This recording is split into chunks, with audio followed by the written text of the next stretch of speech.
Hello, darlings.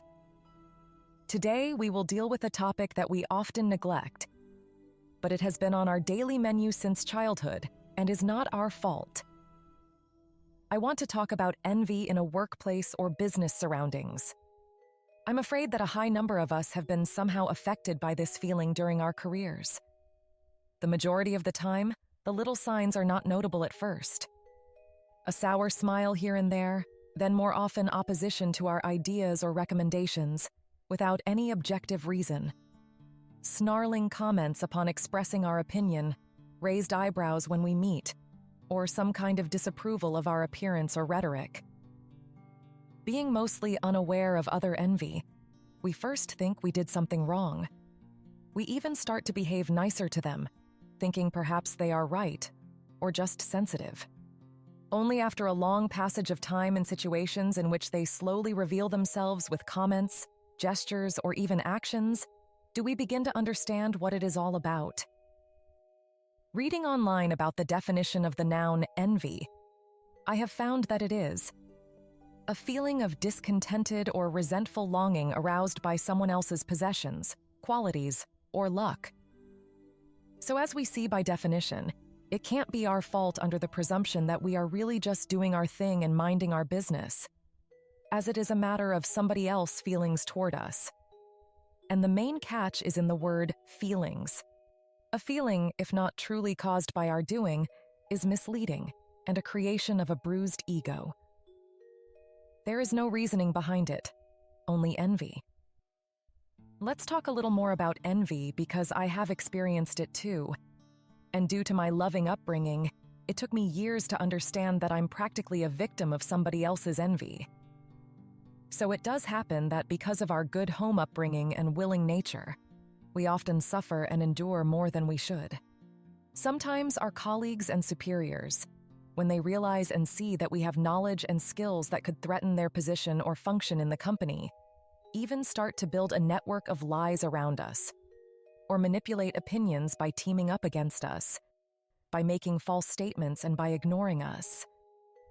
This is by definition of labor law most probably in the majority of states described as mobbing. Why is it important to be aware of manifestations of envy? Firstly, we should not tolerate such criminal behavior. Secondly, if allowed to persist for too long, it can disrupt our functioning, even causing us to quit our jobs or be falsely fired. All these consequences have an impact on our lives. It is a well-known fact that after the loss of loved ones and divorce, the loss of employment is a big blow, which can permanently harm a person. It can cause us to fall into a whirlwind of unnecessary questions, such as, is it up to me? Or did I make a mistake somewhere? It is my opinion that we need to open our eyes and diagnose whether it is envy or something else. If envy, then we need to use available means to protect us. The first line of protection would be open communication with an assertive tone. However, we have to be realistic and admit a very low rate of good outcomes in this case. Why? Well, if an individual is a grown-up person and still has envy problems, obviously they didn't work on themselves throughout the years.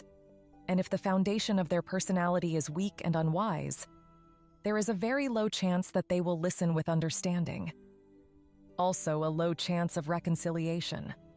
Furthermore, if their interests are in play, such as wage, function, money, or else, they will think and act strategically. This means that they will be more into manipulating your job notice than reconciliation. In their heads, it is only logical. God forbid they would work on their ethics or behavior. For all of you who found yourself acting from a place of envy, please, be aware that all causes have consequences. Being someone who stabs in the back other people just to ensure your position is wrong. First, if you think someone else deserves your position, then you most probably compare yourself. And by comparing, you have already lost. You have to work on your self-esteem and skills to start being worthy of your position. Second, as the Bible verse Romans 2:6 says, God will repay each person according to what they have done. Karma is not some mystical creation invented to scare people, but a direct consequence of our actions. We do reap what we sow. For those who have experienced envy and suffered significant losses as a result, I can only honestly be sorry and say that I understand and have some kind of shame transfer for those who hurt you. I can only forewarn you to be wise enough in the future to recognize the maltreatment and to battle it with intelligence and legally available means.